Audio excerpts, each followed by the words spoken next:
Всем привет, меня зовут Евгения Лисицына, я очень рада приветствовать вас на своем канале, и я сегодня перед вами как жертва трендов, да, все про тренды, и я тоже про тренды, конкретно про Лабубу. Хочу с вами обсудить вообще феномен этого персонажа, как он придумался, почему он стал таким популярным, и как вообще сейчас азиатские дизайнеры по персонажам завоевывают абсолютно весь мир, поэтому давайте начинать.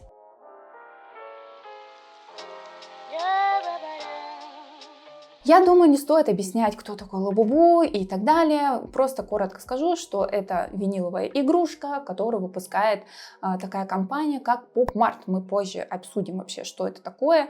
Вообще взрыв, так скажем, этого персонажа случился в 2024 году, когда поп-айдол, я надеюсь, ее можно так называть, Лиса из группы Blackpink, она вышла, точнее, она в соцсетях показала вот эту Лабубу на своей сумке Louis Vuitton, да, то есть у нас такой прям лакшери там проскочило, соцсети взорвались, потом ее коллеги поддержали в этом тренде, тоже начали носить эти прекрасные обвесы, и все. Теперь у нас ни один тиктокер, ни один инстаграм-инфлюенсер и ни один ребенок не может обойтись без Лабубу. Сколько их уже подделок сделали, просто невероятное количество. Да, даже вот какие-то политические делают вариации Лабубу, зачем, неизвестно, но всем весело. А вообще-то Лабубу появилась еще аж в 2015 году. Ее придумал гонконгский художник Касин Лунг. Это была часть вообще, то есть сам персонаж был лишь частью его такой вселенной The Monsters, по которой этот художник делал различные книги, комиксы и вот прочую всякую такую вот печатную продукцию. И только в 2016 году, точнее 2016-2017 год, он начал сотрудничать с компанией How to Work и производить первые виниловые игрушки. И вообще-то они выглядели совершенно иначе, не так, как мы привыкли видеть Лабубу сейчас. То есть вообще сам персонаж претерпел некоторые изменения, хотя для меня это вообще странная история, сама вот эта виниловая игрушка изначальная, потому что в эскизах Касинга сам персонаж, он сразу был с круглой головой. Зачем они его сделали вот с такой вытянутой головой на виниловой игрушке, непонятно. И на самом деле намного позже появилась вот эта вариация с обычной круглой головой, как вот мы с вами привыкли эту Лабубу видеть. И только в 2019 году Касинг начал сотрудничать с PopMart, и они начали производить те самые популярные blind box, то есть когда вы покупаете игрушку, вы не знаете, какая она именно. И такой вот момент сюрприза, про который мы еще с вами, кстати, поговорим, да, очень людей заряжает. И, собственно, потихонечку, помаленечку этот персонаж набирал обороты, становился популярнее. И вот в 2024 году, благодаря Лисе, собственно, этот персонаж получил свою мировую известность. И кажется, что Лабубу это какая-то мекка дизайна именно азиатской такой направленности, но на самом деле все намного интереснее. Касин учился в Венгрии, и когда он придумывал персонажа, он вдохновлялся скандинавской мифологией. Он смотрел на образы троллей, эльфов, фей и хотел создать какой-то вот такой микс.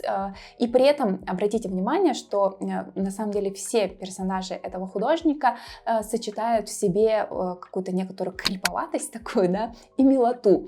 То есть там нету вот этой вылизанной, опять же, анимешной какой-то, да, вот этой няшности, мимимишности, кавайности. Оно есть, но с некоторыми такими оговорочками, да, и в этом есть вот та самая соль, вот эта перчиночка этого персонажа. Вообще сам Лабубу напоминает какого-то озорного, хитрого, но при этом ребенка, да, за счет того, что у нас все-таки антропоморфное его строение, он похож там на человечка своими ручками и ножками, есть вот это вот, ну, как бы желание немножко защитить, да, все-таки любим мы бэдбоев, согласитесь, да, вот чтобы была какая-то загадка, была какая-то история, какая-то вот, может быть, душевная травма, да, у этого героя, так намного интереснее.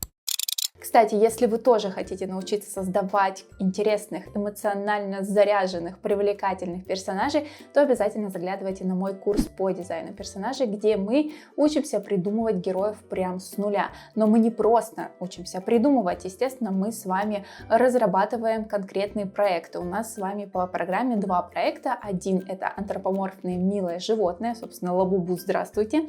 И второе — это человек. Да, мы с вами изучаем разные пропорции, учимся поворачивать персонажей в разных ракурсах, создавать им различные позы, что тоже очень важно, да, вспомните, Лабубу у нас не просто так, значит, стоит, хотя, может, и стоит, но другие персонажи точно не просто так стоят.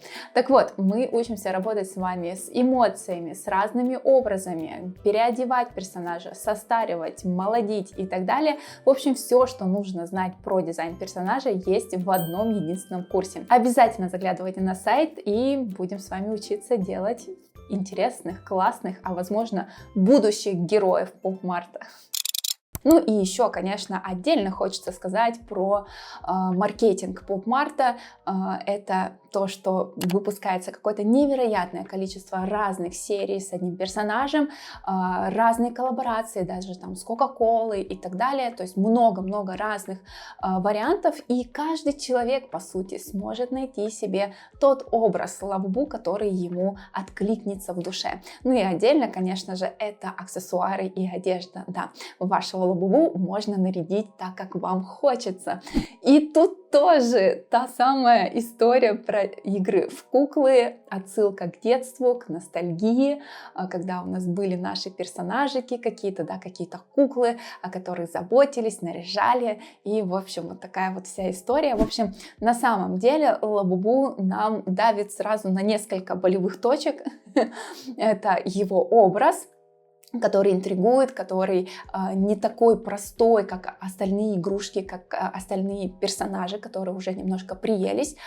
При этом есть ощущение вот этой вот как бы искры, да, и тут же у нас еще есть ассоциация с человеком, и тут же еще есть ассоциация с ребенком, о котором хочется заботиться.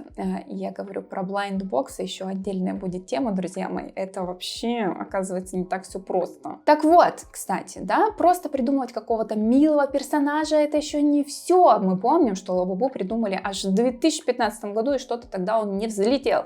Даже в 2016 году, когда сделали первые виниловые игрушки, тоже как-то, знаете, хайпа сразу не случилось. А почему? А потому что важен еще маркетинг, важно, как это продать, важно, как это преподнести. Так вот, что же с нами делает поп-март? За что мы готовы отдавать просто сотни долларов? Кстати, да, коллекционные всякие секретные, значит, вот эти вот фигурки могут стоить реально очень много денег уже сейчас. То есть это не спустя 100 лет, это не спустя 50, да хотя бы там 10 или 15 лет. Нет, прям здесь и сейчас, буквально на ресейле, то есть человек нашел эту редкую штуку и ее перепродает, вот эти редкие экземпляры доходят просто до каких-то космических ценников. И все это потому, что мы играем в азартные игры. Да, друзья мои, вот так.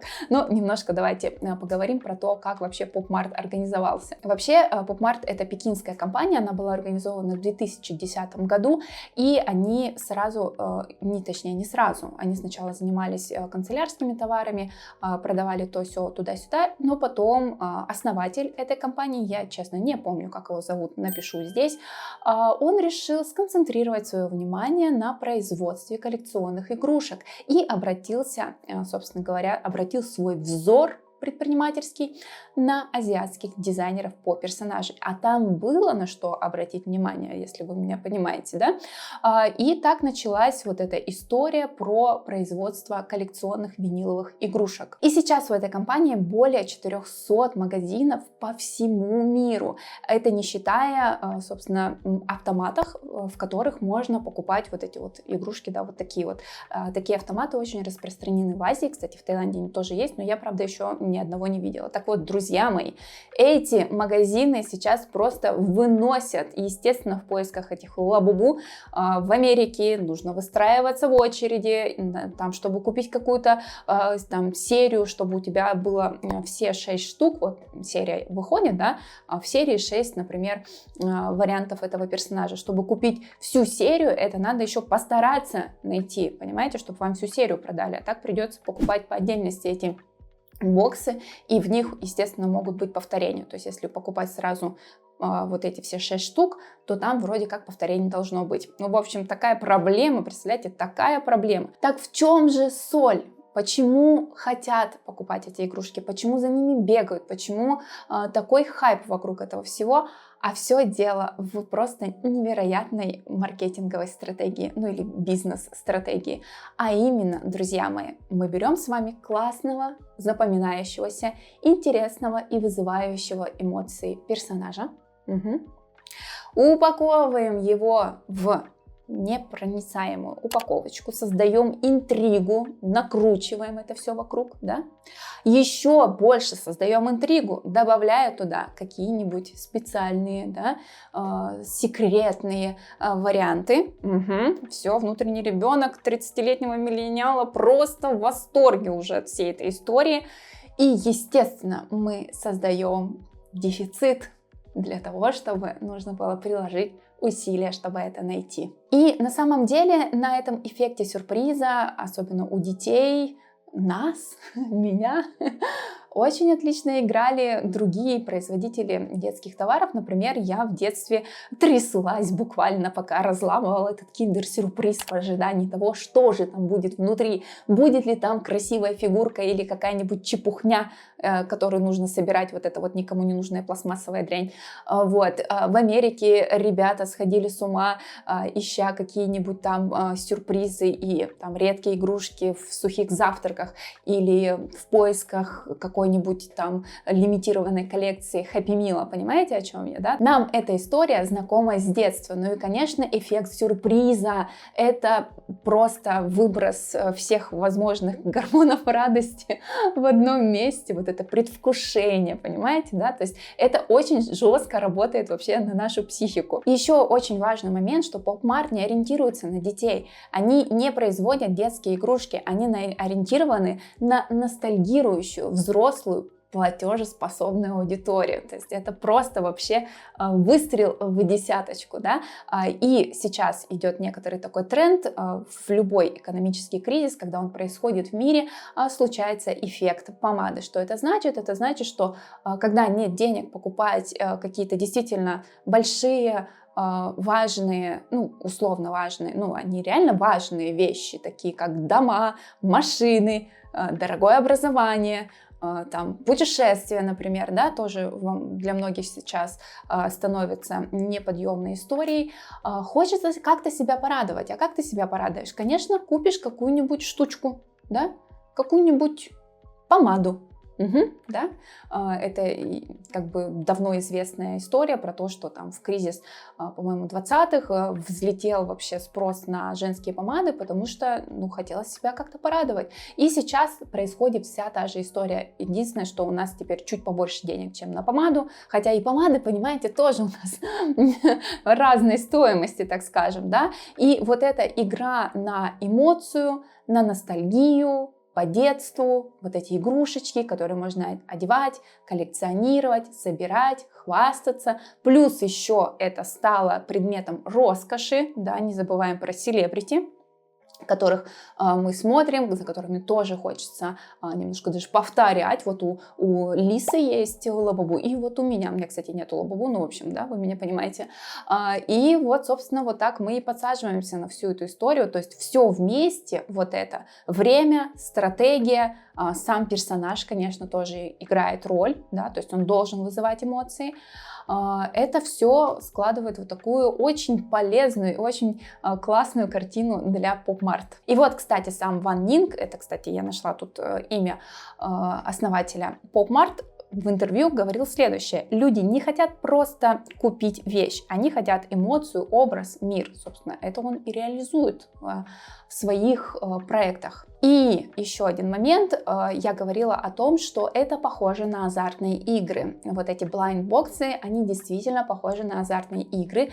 В Китае законотворцы эту связь уловили, и сейчас, насколько я знаю, еще только готовятся, но планируется к принятию закон о запрете блайндбоксов, потому что считается, что таким образом люди, буквально подсаживаются, как и на игры в казино, на покупку вот этих блайндбоксов.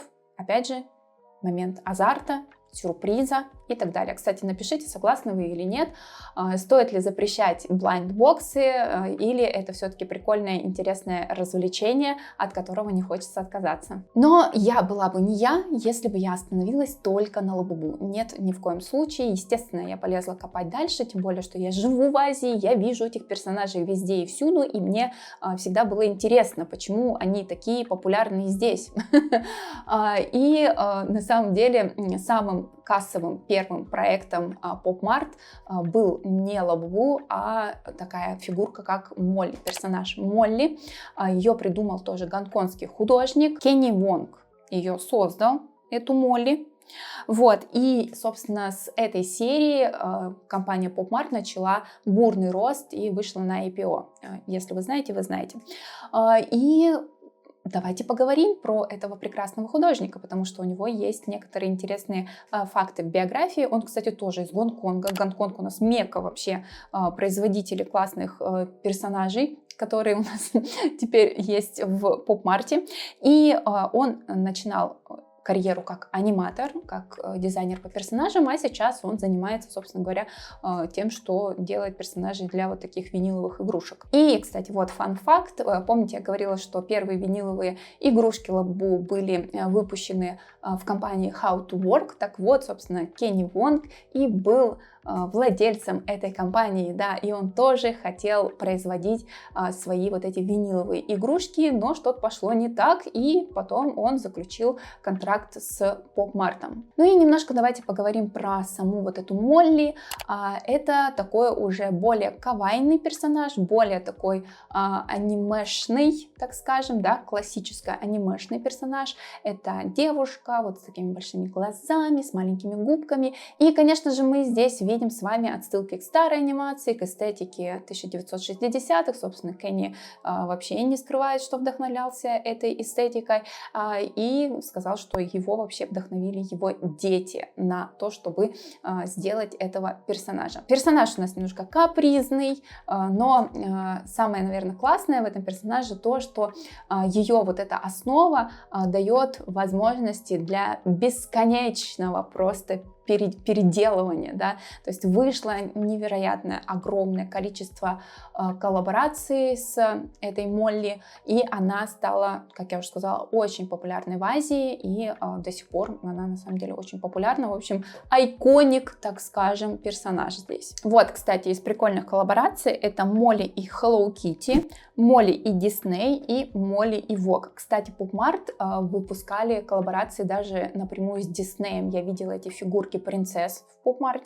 То есть до чего дошел парень-то? И, конечно же, эта фигурка, эта Молли стала просто арт-объектом. Сейчас перепродаются ее редкие выпуски за сотни тысяч долларов. То есть ее продолжают выпускать в различных видах. И это тоже как бы, да, у нас с вами отсылка к эмоциям, к внутреннему ребенку, те самые несчастные миллениалы с деньгами, которым хочется как-то себя вот порадовать. И вот за счет такой вот фигурки, которая такая вся миленькая, которая действительно капризненькая, ну вот прям как ребенок, да, который у нас есть, за счет этого, собственно, она и вызывает бурю эмоций. Ну и разнообразие, конечно же, тоже очень сильно играет свою роль. Еще один персонаж, который сейчас тоже активно набирает обороты, это Cry Baby. Возможно, вы ее уже видели в Азии.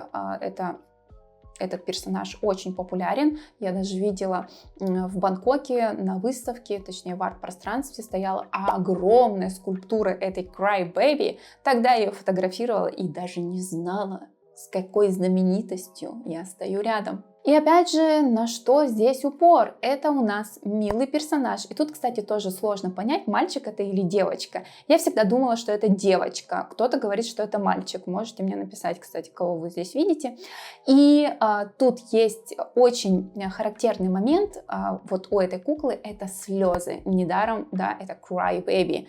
Так вот, эти слезы, по словам художницы, отсылают нас к эмоциональной честности, к тому, чтобы мы могли с вами взять и вот так вот просто расплакаться. И на самом деле на волне всей вот этой вот осознанности психологической в целом понятен ажиотаж вокруг этого персонажа. Он действительно как бы привлекает взгляд. Честно, вот мы когда ходили по этой выставке, возможно, прежде всего меня как бы привлекли размеры этой фигуры. А во вторую очередь мне было интересно, а что это мы там рыдаем сидим, что там происходит вообще? Вот. Ну и сама структура тоже, да, это антропоморфный образ, это большая голова, это вот эти вот маленькие губки, они тоже, можно сказать, такие больше кавайно-анимешные, да, то есть если сравнивать вообще Лабубу и два других вот этих персонажа, то понятно, насколько Лабубу вообще отличается от классических, ну, можно сказать, что уже классических, да, персонажей поп-марта, но при этом, как вы видите, все же и те, и эти находят своего, так скажем, зрителя. Ну и, кстати, многие фанаты пишут о том, что покупают себе Cry Baby как эмоциональную поддержку, как напоминание о том, что у тебя есть разрешение быть собой. По-моему, очень классный посыл.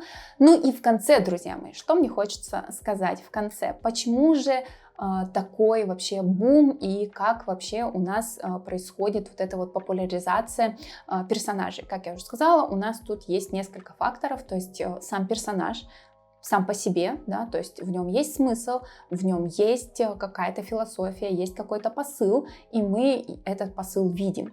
Второе, это ощущение того, что персонаж живой. За счет чего это происходит? За счет того, что персонаж меняется. Он не просто одна единственная игрушка, их производят в различных коллаборациях, в различных форматах, в тематических форматах, и это привлекает, конечно же, интерес. То есть я как ребенок, который коллекционировал киндеры 90-х, могу вам сказать, на это реально подсаживаешься, 100% вообще. Ну и маркетинговая стратегия тоже очень важна.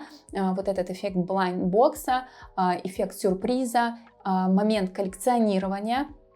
Блин, я не знаю, вот серьезно, лет 5 назад, мне кажется, я бы скупила вообще все. Я бы бегала за этими Лабубу, дралась бы в очередях, но это я уже утрирую, потому что до того, как я начала переезжать постоянно по всяким домам, странам и так далее, я очень любила коллекционировать. У меня, кстати, да, есть видео про мои коллекции с киндер-сюрпризов, и я их бережно храню в России. Да, они все еще там. Здесь я уже ничего не покупаю, потому что я понимаю, что у меня есть ограниченный чемодан, а больше этого чемодана я никого, ничего и никуда не увезу. Вот, поэтому меня немножко сейчас это коллекционирование как бы отшептало, но я понимаю, на какие струны души давят вот эта вот вся система, да, и я понимаю, почему так хочется это покупать, и это действительно привносит радость в жизнь, особенно когда невозможно просто уже читать эти новости на протяжении стольких лет. Хочется чего-то простого, понятного. Хочется поностальгировать, хочется немножко побыть ребенком, хочется купить какую-нибудь вот, да, бесполезную штуку просто потому, что хочется ее купить. Ни зачем, надоело быть взрослым, да. Я думаю, кстати, можете написать, разделяете вы мои мысли или нет. И все вот это вместе, да, дает вот этот эффект. И нам, как дизайнерам по персонажам, важно помнить, да, что персонаж без истории — это, ну, пустая трата времени. Если мы хотим, чтобы наш персонаж был интересен, чтобы он вызывал какие-то эмоции, нужно продумывать, кто он такой, зачем он, почему, вкладывать в него какой-то смысл. Ну и, конечно же, наблюдая за тем, как развиваются дизайнеры по персонажам здесь в Азии, я вижу, что, конечно, они находят своего персонажа и просто его рисуют, промоутируют, выкладывают, ходят с ним на выставки, делают сами эти фигурки, трам-пам-пам-пам-пам. И да, художники буквально как детей, как будто в детей вообще вкладываются в эти персонажи. Поэтому, возможно, такая стратегия может сработать и на европейском рынке, можно попробовать. В целом я вижу такую тенденцию, и это на самом деле интересненько. Ну что ж, ребят, на этом все. Я надеюсь, это видео вам понравилось. Надеюсь, вы в процессе просмотра подчеркнули для себя что-то интересненькое, что сможете использовать в своей работе. Ну а мы увидимся с вами в следующем видео. Всего вам хорошего, творческого вдохновения и до скорых встреч!